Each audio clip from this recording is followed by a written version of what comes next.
sommes aujourd'hui à Marrakech pour le 5e congrès des guichets uniques. Vous êtes intervenu ce matin pour expliquer la position du Maroc sur ces différents établissements. Pourquoi aujourd'hui le guichet unique et comment le guichet unique doit-il être un levier pour le commerce extérieur? Merci pour cette invitation. D'abord, le guichet unique, c'est une actualité qui s'impose. Tous les pays, d'une manière globale, et en particulier les pays africains, et plus particulièrement le Maroc, sont appelés à améliorer d'une manière continuelle le climat des affaires, et plus particulièrement le climat du commerce extérieur. Aujourd'hui, on ne peut être compétitif que si les services qui sont donnés aux opérateurs économiques, en particulier les importateurs et les exportateurs, sont des services de qualité. De qualité en termes de délai, en termes de prestations, en termes aussi de sécurité, et ainsi de suite.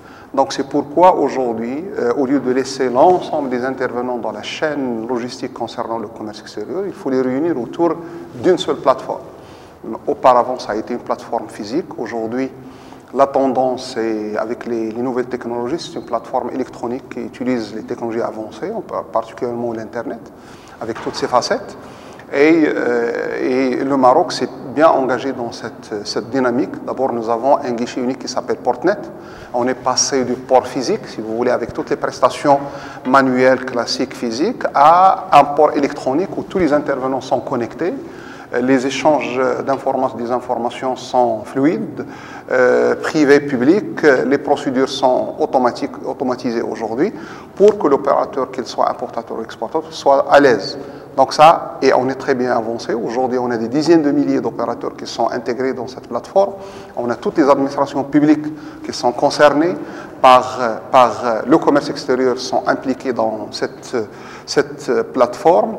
Et on va passer à la génération. Il y a 9 ports aujourd'hui qui utilisent ce guichet unique. On va les généraliser à tous les ports commerciaux et on va les généraliser bien sûr aux aéroports et toutes les plateformes sous douane. Donc, disons, aujourd'hui, le Maroc est doté d'une plateforme digne de nom et qui a gagné pas mal de prix à l'échelle régionale et à l'échelle internationale. Nous avons décidé, avec bien sûr les organisateurs, d'organiser la 5e édition de ce congrès au Maroc pour présenter l'expérience marocaine, mais bien sûr pour tirer les enseignements des différentes expériences aujourd'hui dans différents pays africains. Il ne faut pas oublier, il y a énormément de pays africains aujourd'hui qui ont réussi ce challenge. Il y a des pays internationaux qui ont réussi ce challenge. Il y a des organisations internationales qui encouragent les Nations Unies avec toutes ces institutions, l'OMC, l'Organisation mondiale du commerce, l'Organisation mondiale des douanes, ainsi de suite. Donc, c'est une conférence qui réunit l'ensemble des opérateurs nationaux et internationaux pour qu'on puisse échanger les expériences. Mais au-delà de ça, le commerce extérieur, c'est un commerce multinational, entre parenthèses.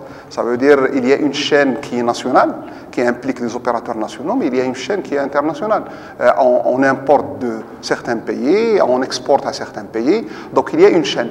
Donc l'objectif, c'est de passer du stade d'un guichet unique national, qu'il faut améliorer d'une manière continuelle, à un guichet unique international.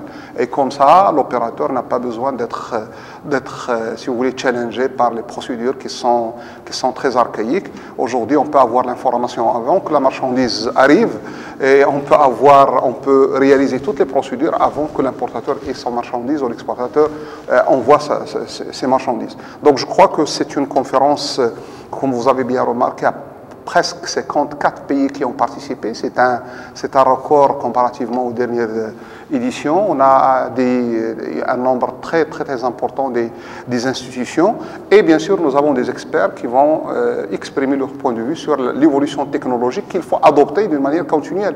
Le challenge aujourd'hui, ce n'est pas uniquement comment commercer, comment faire le commerce, mais le challenge aussi, c'est comment être, si vous voulez, au diapason des différentes évolutions, qu'ils soient réglementaires à l'échelle internationale ou nationale, ou bien qu'ils soient technologiques, qui constituent un véritable challenge pour les pays, en particulier les pays en voie de développement.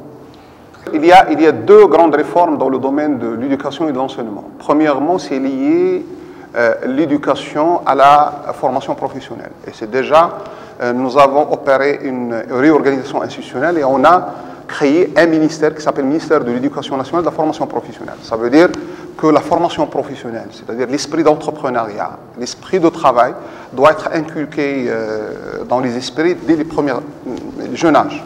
Donc ça, c'est une transformation qui est en train de s'opérer à travers la charte de l'éducation nationale et le programme et la stratégie qui est en cours de mise en œuvre. Deuxième volet, c'est l'enseignement supérieur et la formation des cadres. Donc aujourd'hui, il y a une refonte totale, transformation totale, avec la création des pôles, des centres de recherche, adapter la formation, l'enseignement à la demande du marché, entre parenthèses. Il n'y a pas uniquement le marché technique et le marché scientifique, il y a même le marché autre que ça. On a besoin des littéraires, on a besoin des philosophes, on a besoin de géographes, on a besoin des historiens. Donc il faut faire attention à la notion du marché. Donc il y a cette adaptation. Et je crois qu'on est dans cette dynamique. Par exemple, si je prends le domaine dont je suis responsable, le transport logistique, on est en train de tripler la capacité des instituts.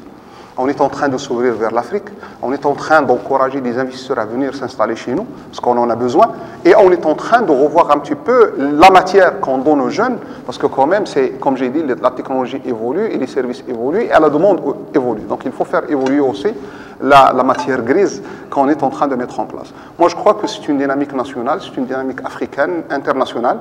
Je suis très optimiste. Quand je prends, par exemple, l'Europe, dans les 20 années à venir, ils ont besoin de dizaines de millions.